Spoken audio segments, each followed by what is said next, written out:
இது வரைக்கும் என்ன பண்ணி வச்சுருக்கோம் அப்படிங்கிறத யோசித்து பார்க்க ஆரம்பித்தாலே முதல் ஆரம்பமாக அது இருக்கும். அதுக்கு பிற்பாடு அவங்க ஆட்டோமேட்டிக்காக சேவிங்ஸ்லாம் தொடங்கிடுவாங்க.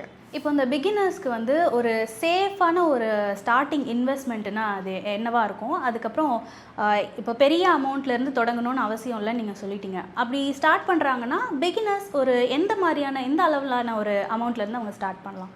இப்போ இன்வெஸ்ட் பண்ணுறதுக்கு நிறைய வழிகள் வந்துருச்சுமா. முன்ன மாதிரிலாம் கிடையாது. ஆரம்பத்தில் 80s 90ஸ்லாம் பார்த்தீங்க அப்படின்னா ஒன்று கோல்டில் இன்வெஸ்ட் பண்ணுவாங்க, இல்லைன்னா லேண்டு மாதிரி வாங்கி இன்வெஸ்ட் பண்ணுவாங்க. அதை விட்டுட்டா ஃபிக்ஸட் டெபாசிட். இந்த மூணுக்குள்ளே தான் சுற்றி வருவாங்க. என்னுடைய பாட்டி தாத்தா எங்கள் அம்மாலாம் அந்த மாதிரி தான் இருந்தாங்க. ஆனால் இப்போ நம்ம டிஜிட்டல் வேர்ல்டுக்கு வந்துட்டோமே, எல்லாமே டிஜிட்டல் முறையில் இருக்கும்போது உங்களுடைய இன்வெஸ்ட்மெண்ட் மட்டும் இன்னும் ஆதி காலத்தில் வச்சுருந்தா எப்படி? இப்போ அதுவும் முடியாது. கோல்டெல்லாம் உங்களால் போய் கிராம் வாங்க முடியுமா? ஒரு இடம் வாங்க முடியுமா? ஒரு ஸ்கொயர் ஃபீட்டே என்ன ரேட்டு போயிட்டுருக்கு. ஸோ அதனால் இனி நீங்கள் அதை தாண்டி யோசிக்கும் போது உங்களுக்கு என்னென்ன வழிமுறைகள் இருக்குது டிஜிட்டலில் வந்த பிறகு தாராளமாக யாராக இருந்தாலும் மியூச்சுவல் ஃபண்டில் இன்வெஸ்ட் பண்ணலாம். ஸோ மியூச்சுவல் ஃபண்டுங்கிறது இப்போல்லாம் 100 ரூபாயிலேருந்து சேமிக்கலாம்னு சொல்லிட்டாங்கம்மா. முன்ன மாதிரி 500 இருந்துச்சு. இப்போ 100 ரூபா கூட நீங்கள் மியூச்சுவல் ஃபண்டில் பண்ணுங்கள். டெய்லி 100 ரூபா உங்களால் சேமிக்க முடியுமா? வழி இருக்கா? இருக்குது. ஒரு மாதத்துக்கு நீங்கள் 500 தாங்க பண்ண முடியும். வழி இருக்குதா? இருக்குது. என்னால் ஒரு 1000 2000 பண்ண முடியும்.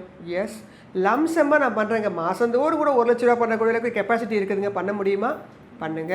ஸோ மியூச்சுவல் ஃபண்டு அப்படிங்கிறது ஒரு வழி இருக்குது. ஆனால் அதுக்கு நீங்கள் நல்ல மியூச்சுவல் ஃபண்ட் எங்களை மாதிரி ஆளுங்களை நீங்கள் வந்து அப்ரோச் பண்ணிங்கன்னா உங்களுக்கு ஹெல்ப் பண்ணுவோம். இல்லை உங்களுடைய ஊர்களில் இருக்கக்கூடிய நல்ல ஒரு நேஷ்னலைஸ்டு பேங்க்கை போய் பாருங்கள். அங்கே உள்ள பேங்க் மேனேஜர் உங்களுக்கு இதை வந்து ஹெல்ப் பண்ணுவாங்க. அடுத்தபடியாக பார்த்தீங்கன்னா பல்காக போட்டோம்னா எஃப்டி இல்லைன்னா ரெக்கரிங் டெபாசிட் ஆர்டி இருக்குது. நீங்கள் அதில் போய் பண்ணலாம். அதே மாதிரி என்பிஎஸ் நேஷ்னல் பென்ஷன் ஸ்கீம்லேயும் நீங்கள் 500 ருபீஸ்லேருந்து தாராளமாக போஸ்ட் ஆஃபீஸில் போய் கேட்டு அதுக்கான ப்ரொசீஜர்லாம் நீங்கள் ஃபாலோ பண்ணிங்கன்னா மாதந்தோறும் பண்ணலாம். பிபிஎஃப்னு சொல்லுவோம், அந்த வசதிகள்லாம் இருக்குது.